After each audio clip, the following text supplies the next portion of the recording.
हरे कृष्णा हरे कृष्णा कृष्णा कृष्णा हरे हरे हरे राम राम राम राम हरे हरे राम राम हरे हरे हरे कृष्णा कृष्णा कृष्णा हरे हरे। हरे कृष्णा। देवियों एवं सज्जनों, मैं गोपाल माधव दास अपने YouTube channel Gopal Madhav Das GMD पर आपका हार्दिक स्वागत करता हूं। भगवान श्री कृष्ण से प्रार्थना करता हूं कि आपके जीवन में कभी भी कोई प्रतिकूलता, कोई दुख, कोई दारिद्र्य, कोई कष्ट न आए। जीवन में आपके सदा सर्वदा सुख और शांति का वातावरण रहे, सुख और शांति और समृद्धि आपके जीवन में आए। इसी पवित्र और मंगल भावना के साथ आज अपनी बात को हम प्रारंभ करते हैं। और हमारी बात का जो विषय वस्तु आप देखते होंगे, अधिकांशतः मेरा विषय वस्तु एक ही होता है, और वो विषय वस्तु है भगवान श्री कृष्ण, जिनको हम भगवान कहते हैं, जिनको हम परम भगवान कहते हैं। हमारे सारे वीडियो आप देखेंगे उसी भगवान कृष्ण के इर्द गिर्द घूमते हैं। क्यों घूमते हैं? क्योंकि कृष्ण ही एकमात्र, सकल ब्रह्मांड ही नहीं, त्रिभुवन में ही नहीं, जितना भी आप सोच सकते हैं सारा का सारा जो कृष्ण का ही स्वरूप है। और कृष्ण ही अपने को इस रूप में, चाहे त्रिभुवन के रूप में, चाहे आत्मा के रूप में, चाहे परमात्मा के रूप में, चाहे ईश्वर के रूप में, चाहे भगवान के रूप में, चाहे देवताओं के रूप में, चाहे ब्रह्मा के रूप में, चाहे शिव के रूप में, वह स्वयं विराजित है, स्वयं प्रकाशित है। स्वयं उन्होंने ही अपने को विभिन्न नामों से, विभिन्न रूपों में, विभिन्न कार्यों के लिए, विभिन्न स्थलों पर अपने को प्रकाशित कर रखा है, अपने को प्रकट कर रखा है। इसलिए सारा का सारा जो सकल ब्रह्मांड है वो भगवान कृष्ण के ही इर्द गिर्द घूमता है। इसीलिए भगवत गीता में कृष्ण स्वयं कहते हैं अर्जुन से कि हे अर्जुन, यह जो विश्वास है, यह जो ज्ञान है कि कृष्ण ही सब कुछ है, कृष्णस्तु भगवान स्वयं, कृष्ण ही भगवान है, यह जो विश्वास और जो यह ज्ञान है, यह बहुत कम लोगों को हो पाता है। और एक जन्म, दो जन्म, तीन जन्म, चार जन्म, 10, 50, 100 जन्म के बाद नहीं, बहु नाम जन्म नाम अंते, बहुत बहुत बहुत जन्मों के बाद ज्ञानवान माम प्रपद्यन्ते, जो ज्ञानवान लोग हैं, जो ज्ञानी हैं, केवल वही जान पाते हैं कि वासुदेव सर्वमिति, कि वासुदेव भगवान श्री कृष्ण ही सब कुछ हैं, उन्हीं से सब कुछ निकलता है, वही सबके पिता हैं, वही सबके परम पिता हैं। सब महात्मा सुदुर्लभ। और कृष्ण कहते हैं, भगवान कृष्ण कहते हैं अर्जुन से कि हे अर्जुन, जो ऐसा जान पाता है और जान करके जो ऐसा अपने जीवन में आत्मसात कर लेता है, सब महात्मा सुदुर्लभ, ऐसे महात्मा तीनों लोकों में बहुत ही दुर्लभ हैं। और ऐसी आत्मा को हम महान आत्मा कहते हैं। आत्माएं तो सभी हैं, चींटी से लेकर ब्रह्मा तक, पशु पक्षी, सब में आत्मा, उस वही आत्मा विराजित है। हमारी ही आत्मा अगर पशु में चली जाए तो हम पशु बन जाएं, हमारी ही आत्मा अगर जानवर में चली जाए तो हम जानवर बन जाएं,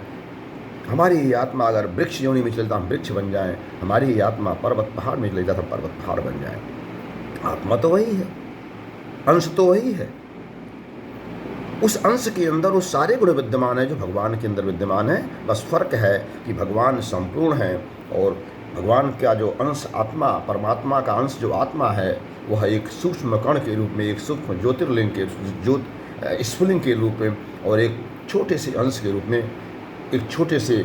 अलग क्षेत्र में, अलग शरीर में, अलग स्थान पर वो विराजित है। और लेकिन जिस तरह से एक पीपल के पेड़ के, पीपल के वृक्ष को विकसित कर देने की, उत्पन्न करके उसकी बड़ा कर देने की, बरगद का पेड़ बना देने की क्षमता बरगद के और पीपल के एक छोटे से बीज में होता है, जिस प्रकार से बरगद का, पीपल का छोटा सा बीज विशाल वटवृक्ष बन जाता है, उसकी क्षमता उसके अंदर होती है। उसी तरह से छोटा सा परमात्मा का अंश, परमात्मा का छोटा सा स्फुलिंग, यह आत्मा यही इस धरती पर रहते हुए आत्मा से परमात्मा कब बन जाएगी, नर से नारायण कब बन जाएगी, अणु से विभु कब बन जाएगी, छोटा से महान कब बन जाएगी, यह उस आत्मा के कर्तृत्व पर, वह आत्मा के व्यक्तित्व पर, उसके चिंतन, चरित्र और व्यवहार पर निर्भर करता है। यदि यह आत्मा परमात्मा के रूप में, नर के से नारायण के रूप में, अणु से विभु के रूप में बनना चाहती है, तो अपने अंदर जो सुप्त अवस्था में जो भगवान के जो गुण हैं, भगवान के जो तेज हैं, उनको विकसित करना होता है। और हमारे गुरु, हमारे शास्त्र, हमारी परंपराएं, हमारे संत, हमारे महात्मा, हमारे शास्त्र, ये सब के सब यही एक बात बताते हैं कि हम नर से नारायण बनने के लिए, अणु से विभु बनने के लिए, आत्मा से परमात्मा के स्वरूप बनने के लिए ही हम इस दुनिया में भगवान के द्वारा इस नर के रूप में, इस मनुष्य के रूप में, इस मानव तन में, इस मानव शरीर में हम भेजे गए हैं। वरना हम अन्य योनियों में भेज दिए गए होते। 84 लाख योनियों में केवल 4 लाख योनि ही तो मनुष्य की है, बाकी 80 लाख योनियाँ मनुष्यतर हैं, तो मनुष्यतर में हमको भेज दिया गया होता। लेकिन चूँकि मनुष्य योनि सर्वश्रेष्ठ योनि है, और इसके पश्चात की जो हमारी यात्रा होती है वह देवलोक यानी देवताओं के रूप में, और उससे भी बड़ी जो हमारा यात्रा होती है वह परमात्मा के धाम में होती है, परमात्मा के रूप में, नर से नारायण के रूप में विराजित होने की। इसीलिए हमको भगवान ने यह बहुत कृपा करके, बहुत कृपा करके हमको यह नर तन दिया है, शरीर तन, मनुष्य शरीर दिया है। इसीलिए कहा गया है कि साधन धाम मोक्ष कर द्वारा, यह मनुष्य शरीर हमको आपको चूँकि मुफ्त में मिला है, इसके पैसे नहीं लगे हैं, इसलिए लगता है कि इसका कोई महत्व नहीं है। इस संसार में, संपूर्ण ब्रह्मांड में देवता भी इस मानव शरीर को जो हमारे पास, आपके पास है, इसके लिए तरसते हैं। इस शरीर के लिए वो भी चाहते हैं कि काश मुझे मनुष्य का शरीर मिल जाता तो मैं भगवान का भजन करके और भगवान के धाम चला जाता। लेकिन हम मनुष्य कितने दुर्भाग्यशाली हैं कि इतना बताने के बाद भी, इतना कहने के बाद भी, शास्त्रों में, संतों के द्वारा, महात्माओं के द्वारा, हमारी परंपराओं के द्वारा, ऋषि परंपराओं के द्वारा बार बार यह बताए जाने के बाद भी हमारे दिमाग में यह बात चढ़ती नहीं है कि मनुष्य शरीर हमको इस संसार में आकर के सांसारिक कार्यों के लिए नहीं मिला है। संसार में आकर, संसार में रहते हुए, संसार का कार्य करते हुए, संसार के समस्त कार्यों को भगवान को समर्पित करके कर्म ही पूजा हो जाए। योग कर्मसु कौशलम, आपका कर्म ही आपका योग बन जा। इस कुशलता को प्राप्त करने के लिए हमें यह मनुष्य शरीर मिला है। और जो लोग इसको समझ जाते हैं, जो लोग इस मानव शरीर का उपयोग करके इसका सदुपयोग कर लेते हैं, वही लोग ज्ञानवान माम प्रपद्यन्ते, जो गीता में भगवान ने कहा है, वही लोग ज्ञानी हैं, बाकी सब अज्ञानी हैं। जिसे गीता में मूढ़ कहा गया है, अवजानन्ति माम मूढ़ा मानुषीम तनुम आश्रितम। भगवान कहते हैं कि मूर्ख लोग हमको मनुष्य शरीर में जानते हैं, लेकिन जो ज्ञानी लोग हैं, भगवान जब आए थे धरती पर, बहुत लोग उनको 99.99% लोग ऐसे जानते थे कि तो यदुवंश के, यादव कुल के एक सामान्य से बालक हैं। लेकिन जो 0.01% लोग थे, जिनको हम ज्ञानी कहते हैं, जिनको भगवान गीता में कहते हैं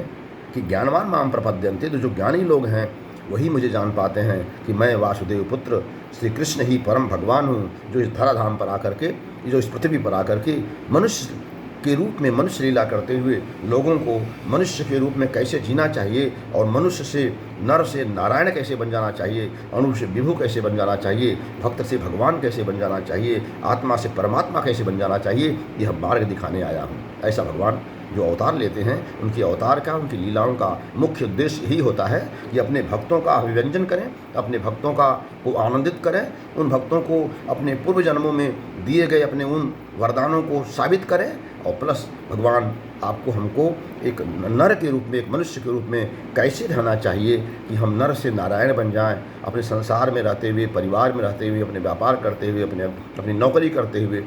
अपने संसार के सारे कार्य व्यवहार को करते हुए हम कैसे नर से नारायण बन जाएं।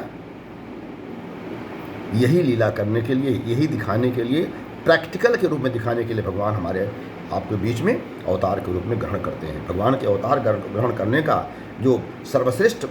प्रधान कारण है वह अपने भक्तों का अभिरंजन और अपने भक्तों को नर के रूप में नारायण कैसे बना जाता है यह दिखाने के लिए, समझाने के लिए आते हैं, ताकि कोई मनुष्य यह न कह सके कि मनुष्य के रूप कृष्ण तो भगवान थे, तो भगवान की लीला कर सकते हैं, भगवान तो भगवान बन सकते हैं, मनुष्य कैसे भगवान बन सकता है, मनुष्य कैसे नर से नारायण बन सकता है, मनुष्य कैसे आत्मा से परमात्मा बन सकता है, मनुष्य कैसे क्षुद्र से महान बन सकता है, मनुष्य कैसे आत्मा से परमात्मा बन सकता है, यह दिखाने के लिए आते हैं कि ऐसे बन सकता है। जैसे मैं बन रहा हूँ, जैसे मैं कार्य कर रहा हूँ, इस तरह कार्य करके आप नर से नारायण बन सकते हैं। यह कार्य करके आप ये दुनिया में आने का जो आपका जो बार बार आने का जो चक्र है कि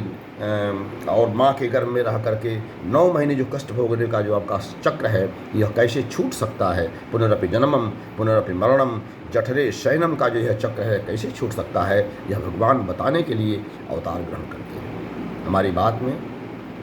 यदि आपको कुछ लगता है कि कुछ सार्थक बातें हैं, आपके जीवन को परिवर्तित कर सकती हैं, तो आपको इसे अपने जीवन में उतारने का प्रयास करना चाहिए। हमारे वीडियो बनाने का यही उद्देश्य है, बाकी कोई उद्देश्य नहीं है। और यदि आपको लगता है कि हमारी बात में कुछ दम है, हमारी बात में कुछ ऐसी चीज़ें हैं जो आपके जीवन को परिवर्तित कर सकती हैं, लोगों के जीवन को परिवर्तित कर सकती हैं, तो आपको इस वीडियो को अधिक से अधिक लोगों को शेयर करके,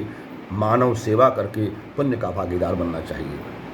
हमारे YouTube चैनल गोपाल माधव दास को आपको सब्सक्राइब करना चाहिए और अधिक से अधिक लोगों को सब्सक्राइब करने के लिए प्रेरित करना चाहिए, ताकि ऐसी वीडियो उनके पास पहुंचे। और अगर वह हजारों लाखों में से कोई एक व्यक्ति भी इस वीडियो को सुन करके हमारे द्वारा कही गई नहीं, जैसे जो शास्त्र में जो बातें हैं, मुख मेरा हो सकता है, लेकिन बात तो शास्त्र की है, बात तो भगवान की है। हम कौन होते हैं, हमारी क्या औकात है, हम आपको कुछ बताएंगे। लेकिन भगवान की वाणी को बताने के लिए भगवान ने जो मुझे माध्यम बनाया है, इस माध्यम से अगर आपने किसी को और बताया तो हो सकता है किसी के जीवन में परिवर्तन आ जाए, हो सकता है किसी का जीवन सुधर जाए, हो सकता है किसी के जीवन के दुख दारिद्र्य कष्ट मिट जाए, तो आपको पुण्य अवश्य मिलेगा, आप पुण्य की भागीदार बनेंगे। इसलिए अधिक से अधिक लोगों को यह वीडियो हमारा शेयर करें, अधिक से अधिक लोगों को सब्सक्राइब करने के लिए आप स्वयं कहें और आप स्वयं भी इस वीडियो को ज़रूर सब्सक्राइब करें। इन्हीं बात के साथ अपनी बात को समाप्त करते हुए हरे कृष्णा हरे कृष्णा हरे कृष्णा।